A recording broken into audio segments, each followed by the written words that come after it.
AI, artificial intelligence, is having a big impact across the world and across all industries. We hear worrying stories about what AI can do. Let's say if there is a kid who is creative, tech curious, and loves helping others learn, what would you tell them about why this field might be their calling?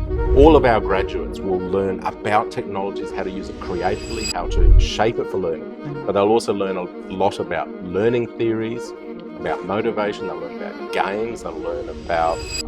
throughout the course, we have a lot of different programs, and they're all designed, a lot of different units, a lot of different subjects, maybe is a good word to use. And in all of those, the students are always asked to create things.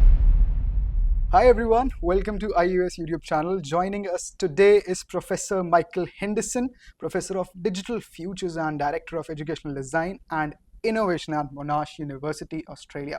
He's one of the world's leading minds in how digital technologies are transforming the way we learn. He leads Monash's Bachelor of Learning, Design and Technology. Welcome, Professor. It's great to have you here. Thank you. It's great to be here. Yeah, Professor. So I'll really jump right into it. So most students think of education as teaching in schools, as you mentioned earlier. But learning design sounds like a whole different world. Could you please help us understand what is actually involved? Sure. So learning design is a profession that's been around for decades, for over 100 years in different kinds of ways. And up until now, we've only gone into that profession by doing a master's degree, but now we can do it at the bachelor's level. So what is learning design? Well, it's sort of like what teaching is, but it's very different as well. So when you're a teacher, you stand in front of a class. Yeah, we've all had it, we've all been there. But a learning designer doesn't do that. But a learning designer uses all their understanding of human motivation and how humans work and how they learn and how they're engaged and enthused. But learning designers use all that information plus creativity to solve problems, plus technologies, and they wrap it all up to create learning experiences for adults.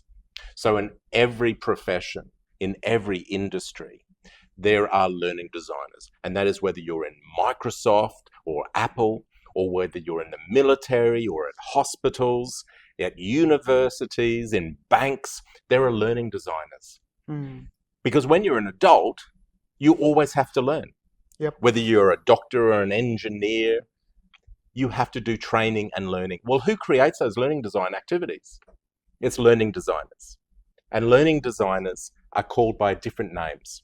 So they might be learning designers or instructional designers or educational technologists or training and development specialists or even talent developers.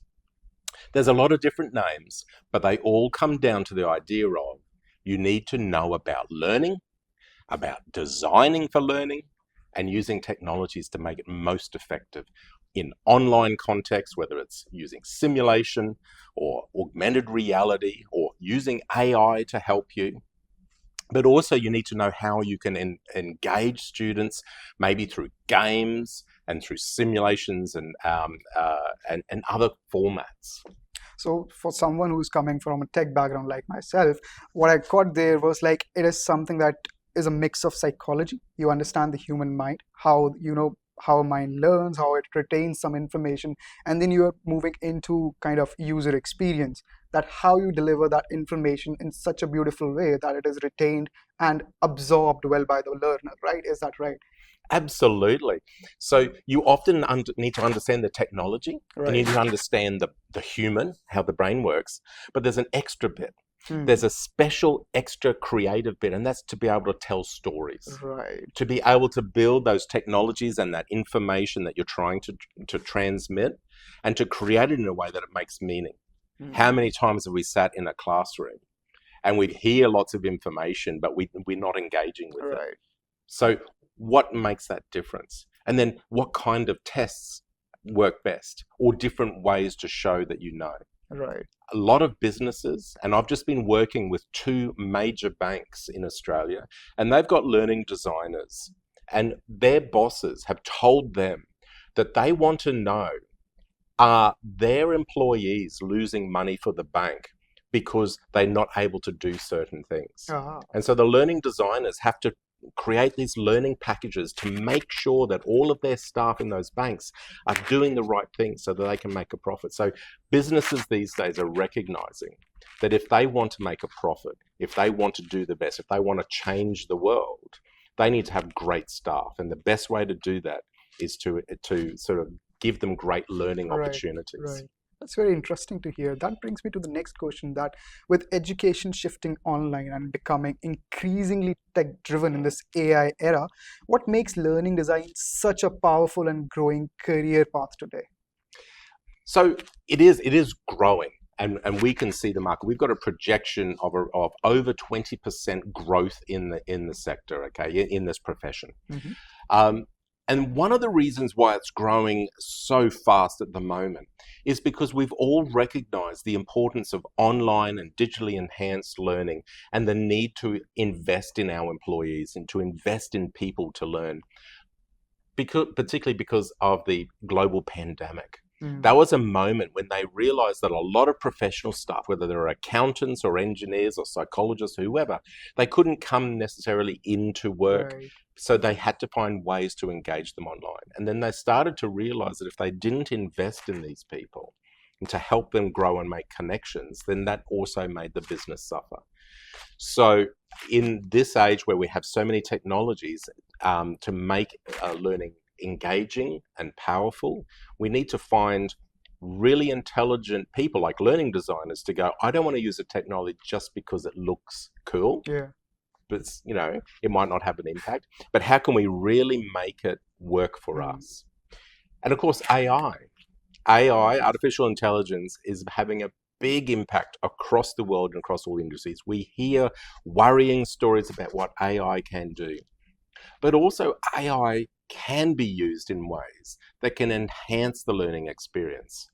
The thing is, you can't just ask AI to do it. You need Right. specialists who can go, okay, I'm going to control this environment so that I can use AI to have that best impact. So all of our graduates will learn about technologies, how to use it creatively, how to shape it for learning. But they'll also learn a lot about learning theories, about motivation. They'll learn about games. They'll learn about child development stages, but also adult learning.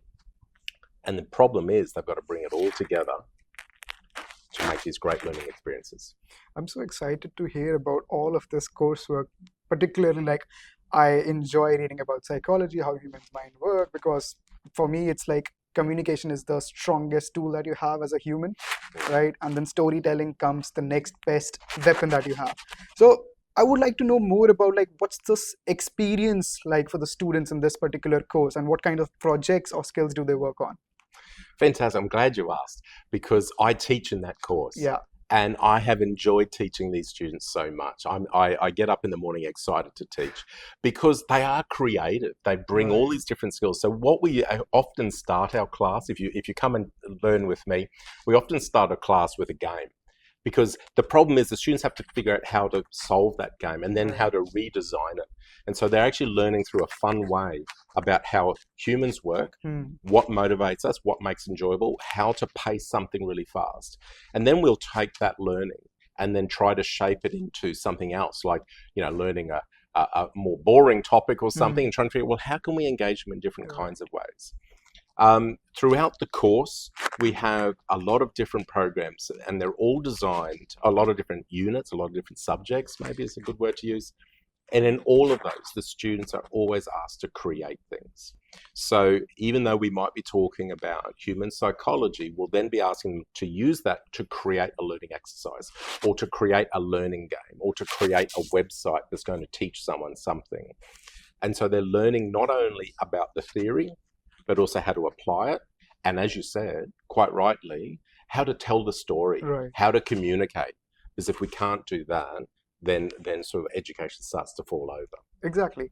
And now, like for the students who are wondering about jobs, where do the graduates of this degree actually end up working? What kind of roles do they take out? So, as I said, the profession's been around for a long time, and they've got different titles. And you can go online right now and search up the jobs. And in Australia, there's many thousands of these jobs at the moment that's up for recruitment. And we see that ongoing in every country that this is. So the jobs are there, but where do they work? They work everywhere.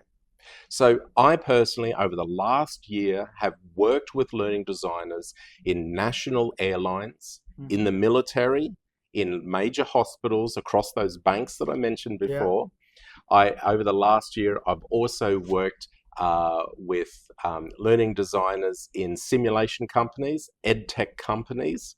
So they work really everywhere because every business has to figure out a way in which to train, to induct, to keep, whether their employees are in the factory and they have to train them to be safe, Right. or whether they are leaders of a company, like they're CEOs, they still need leadership training. Right. Now, here's the interesting thing. I get this asked quite often by parents. They go, well, but these learning designers aren't experts in these areas. Mm-hmm. Well, Right. of course they're not. But they're experts in being able to get from your brain what is needed, and then they wrap that up. So they work with specialists. So one of the greatest stories I've got is I was having a great conversation with a learning designer, and she was saying that she was actually developing a module on how to refuel an aeroplane in mid-flight Okay. for the military. Yeah. And I said, but you're not in the military. She said, no. And I said, do you know anything about planes? She said, no. But she worked with pilots and engineers. But what they couldn't do is teach. Right. So she worked with them to create a learning module about this so that then other pilots and engineers could learn about how to refuel a plane in midair. It was amazing. So learning designers not only can create these things, but they also need to be able to interview and understand. Yeah. There's also different pathways. So sometimes learning designers really enjoy media or programming or technologies or things like that. So they might really focus on how to make really effective videos or really effective simulations. And other learning designers get really excited by designing new learning experiences in the workshop training room, Right. or working in teams. So there's so many different ways and avenues that you can work as a learning designer. So, Professor, tell me one thing. I have a follow-up on that. Is it the case that the learning designers can work? I understand that they can work in any industry that they want to, but is it the case that frequently they take on projects from one industry and then move on to another industry, because that brings up a beautiful opportunity to get exposure to different industries that you might not otherwise have in a very general career? Fantastic. Do you want to become a learning designer? I'm excited, Drew. Yeah. Yeah. Because you would be perfect. You're absolutely right. That is something that learning designers often talk to me about. They say that it is so exciting for them to move from project to project where they're learning so many different things. So some learning designers work in a company and they just work on a big project for many years. But many of them that I talk to will go from learning how, like doing something about refueling a plane in midair to training loan managers for a bank, and so they're constantly learning. They're constantly trying to figure out how to do something. Yeah, that sounds so exciting. Like, as you said, I just want to jump over to that side as well. So coming to the last question, so let's say if there is a kid who is creative, tech curious, and loves helping others learn, what would you tell them about why this field might be their calling? I think you've almost answered it, because it's a chance for them to bring it all together. Right. So if you're interested, or if the person that you're working with, the child, the student, has sort of this interest in trying to make a difference in the world, that's what education's about, right? Is always trying to help and improve the world. If they're interested in maybe other people and how other people work or think, if they're interested in maybe telling stories, or they're interested in technologies, in using the technologies in an applied way to make this change, then this is a great place to be. The important thing is to remember is that you might not have a great passion in all of those. Right. And you don't have to have a big passion in all of those, because you can specialize as you go. But the thing is, a learning designer has an idea of all of those things and are able to bring it together to constantly find really fun solutions at the end of the day. Thank you, Professor. That was such a interesting conversation. I came with a thought, okay, learning design is going to be something similar to teaching, but you opened my eyes and like busted all my myths around it. And I really want to just join your course now. And I do feel that everyone watching this video would also be feeling the very same. Thank you, Professor, for taking our time. Thank you. Thank you.